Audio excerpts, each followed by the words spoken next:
So good morning class. Today we will do our revision of chapter carbon and its compounds. आज हम अपना revision करेंगे chapter का carbon and compounds का. तो रिवीजन में हम क्या क्या इंपॉर्टेंट पॉइंट्स हैं वो उन पर ज्यादातर हम अपना स्ट्रेस देंगे. जैसे सबसे पहला है बॉन्डिंग इन कार्बन.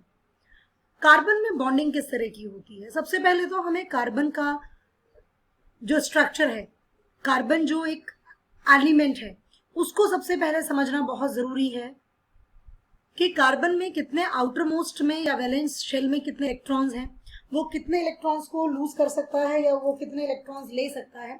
सबसे पहले हमें कार्बन के बारे में ये जरूर पता होना चाहिए.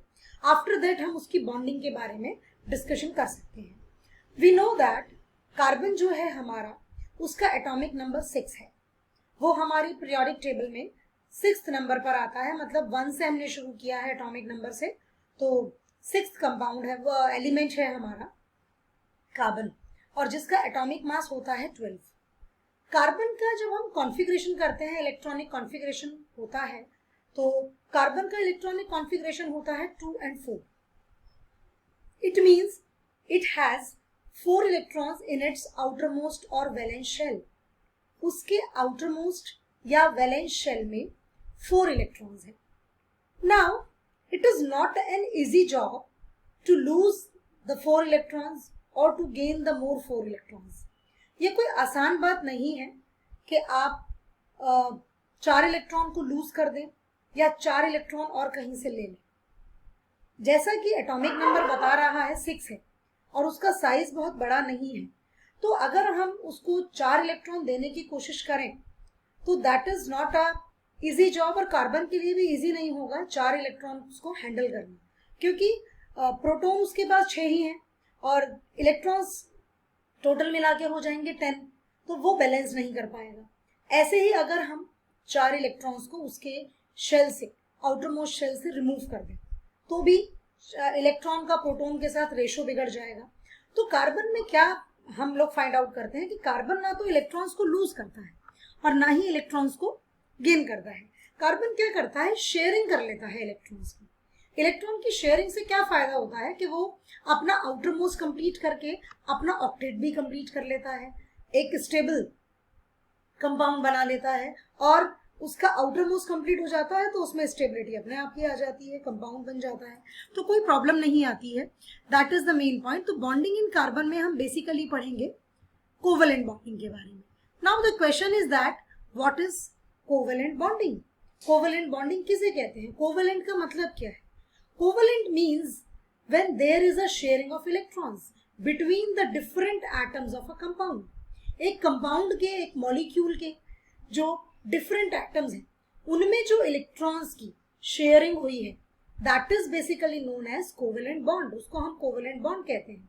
जैसे हमारे पास कई बार बहुत सारी चीजें होती हैं, लेकिन हम फिर भी कंफ्यूज रहते हैं, या हमें लगता है कि नहीं, हमारी पॉकेट अभी अलाउ नहीं कर रही है कोई ड्रेस लेने के लिए या किसी भी चीज को लेने के लिए. तो हमारे फ्रेंड्स जो होते हैं, जो क्लोज फ्रेंड्स होते हैं, या हमारे जो कजन्स होते हैं जिनके साथ हम बहुत इंटीमेटेड होते हैं, तो हम उनसे भी बहुत सारी चीजें शेयर कर लेते हैं. ऐसे ही कार्बन ने क्या किया? कार्बन ने ना तो इलेक्ट्रॉन को लूज किया और ना ही कार्बन ने इलेक्ट्रॉन को गेन किया. कार्बन ने डिफरेंट एलिमेंट्स के साथ इलेक्ट्रॉन्स को शेयर कर लिया, और इलेक्ट्रॉन्स को शेयर करके कार्बन ने इतनी वैरायटी कंपाउंड्स की दी कि हमें कार्बन कंपाउंड्स को पढ़ने के लिए एक ब्रांच अलग से बनानी पड़ी, and that branch is known as organic chemistry. और उस ब्रांच को हम ऑर्गेनिक केमिस्ट्री कहते हैं. तो आइए देखते हैं. ये वही 2 इंपॉर्टेंट पॉइंट्स हैं जो मैंने अभी आपसे कहा कि it is not an easy job to lose 4 electrons and it is not an easy job to gain electrons. क्योंकि अगर एटम का साइज थोड़ा बड़ा हो तो एटम फिर भी होल्ड कर सकता है, लेकिन कार्बन का साइज बहुत बड़ा नहीं है. 2 शेल्स हैं, एक K और एक L, और इतना ज्यादा डिस्टर्ब हो जाना इलेक्ट्रॉन का प्रोटॉन के साथ रेशो, तो वो एटम को ही स्टेबल नहीं रहने देगा. तो देखते हैं.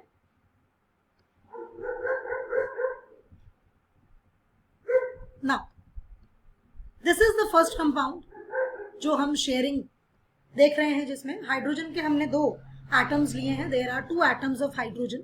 We know that the atomic number of hydrogen is 1, hydrogen का एटॉमिक नंबर 1 है, और जब दोनों हाइड्रोजन के एटम्स, दो हाइड्रोजन के एटम्स एक दूसरे के साथ एक एक इलेक्ट्रॉन शेयर करते हैं, तो हाइड्रोजन का मॉलिक्यूल बन जाता है। अ मॉलिक्यूल इज फॉर्म, एक मॉलिक्यूल बनता है हाइड्रोजन का, और वो फिर स्टेबल हो जाता है। क्योंकि अगर आप इस वाली सिचुएशन में देखें तो दोनों के दोनों जो हाइड्रोजन है उन दोनों का डुप्लेट कंप्लीट हो गया है। Duplet is completed in both the cases, दोनों केस में, इस हाइड्रोजन का भी और इस हाइड्रोजन का भी, and now it is stable. अब ये स्टेबल हो गया है, that is the main point.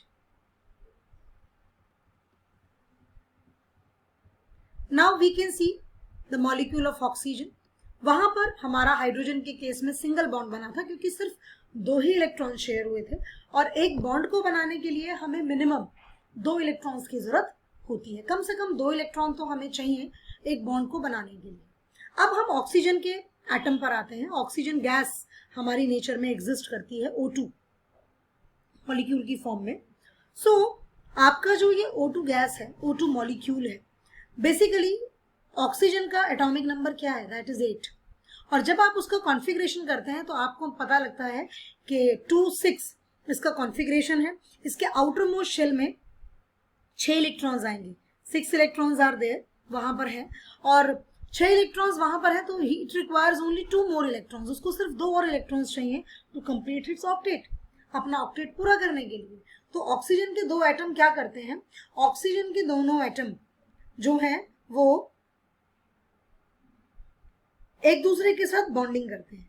अब यहाँ पर बॉन्डिंग करने के लिए कम से कम, ज्यादा भी नहीं, तो उनको 4 इलेक्ट्रॉन चाहिए, क्योंकि 2-2 इलेक्ट्रॉन दोनों को चाहिए। तो ऑक्सीजन ने क्या किया, एक ऑक्सीजन के एटम ने 2 इलेक्ट्रॉन और दूसरे ऑक्सीजन के एटम ने भी 2 इलेक्ट्रॉन आपस में शेयर किए, और जैसे ही आपस में शेयर किए तो उन्होंने डबल बॉन्ड को जन्म दिया, डबल बॉन्ड बना, and in this case the octet of both the atoms involved in the bonding of oxygen molecule is complete.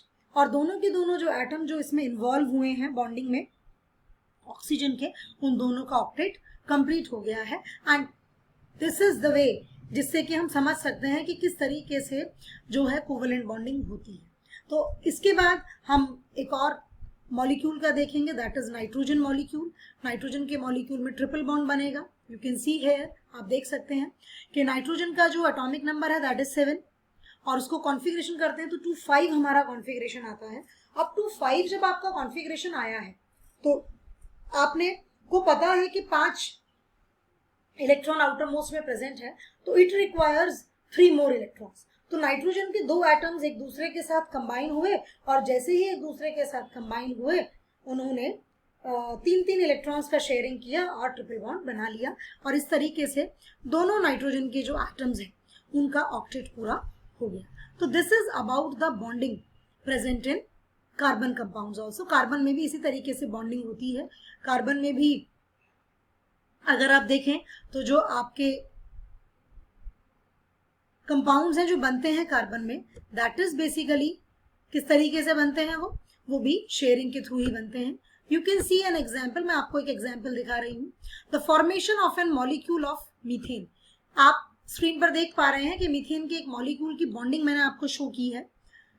Carbon के पास 4 इलेक्ट्रॉन थे, हमने उन्हें क्रॉस से डिनोट किया है, और 4 हाइड्रोजन है तो हमने उनको डॉट से, उनके जो एक एक इलेक्ट्रॉन है उसको डॉट से रिप्रेजेंट किया है, और चारों हाइड्रोजन के साथ कार्बन ने एक एक इलेक्ट्रॉन को शेयर किया, और इस तरीके से कार्बन ने 4 बॉन्ड्स बनाए हैं।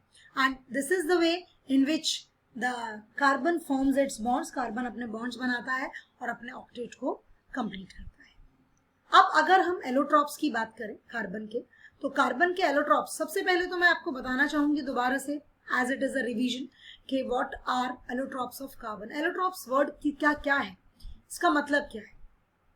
When an element exists in different forms in nature, having different physical properties, that is known as allotrop. That are known as allotrops, and this phenomena is known as allotropy.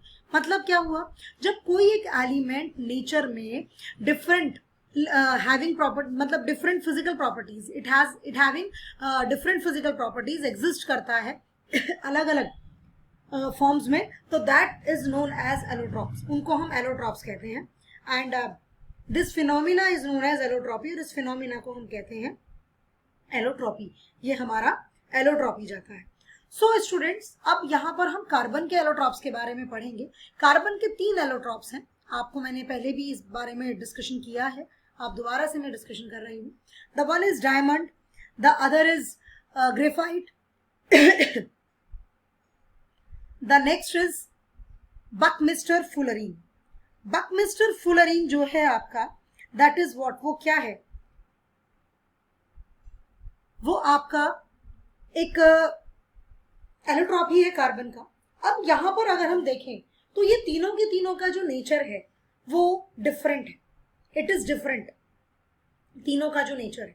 अगर आप structure of diamond देखें वो अलग है, उसका look अलग है। Diamond जो है वो शाइन करता है, ट्रांसपेरेंट होता है, और डायमंड जो है हार्डेस्ट सब्सटेंस है नोन, और डायमंड में इलेक्ट्रिसिटी पास नहीं हो सकती, इट कैन नॉट प्रोवाइड या it can not allow electricity to pass through them, अपने उससे ये इलेक्ट्रिसिटी पास नहीं करने देता है। These are the characteristics of diamond. अगर मैं वहीं पर ग्रेफाइट की बात करूं तो ग्रेफाइट का लुक बिल्कुल अलग है, it is black in colour, वो ब्लैक है। डायमंड जितना हार्ड था, ग्रेफाइट उतना ही सॉफ्ट है, स्लिपरी है। Graphite is a good conductor of electricity, graphite जो है वो इलेक्ट्रिसिटी का गुड कंडक्टर है, इसमें इलेक्ट्रिसिटी पास हो जाती है। और ग्रेफाइट जो है आपका वो पेंसिल की लेड बनाने में यूज किया जाता है, it is about the graphite. और अगर मैं बकमिस्टर फुलरीन की बात करूं तो उसकी भी बिल्कुल प्रॉपर्टीज अलग हैं। बकमिस्टर फुलरीन में 60, सबसे छोटा जो फुलरीन है वो 60 कार्बन के एटम्स का है, बॉल लाइक स्ट्रक्चर होता है, and it is used in the treatment of cancer. Cancer के ट्रीटमेंट में आजकल फुलरीन्स का यूज किया जा रहा है। तो this is about the allotropes of carbon. Carbon के एलोट्रॉप्स के बारे में मैं ये आपसे डिस्कशन किया है।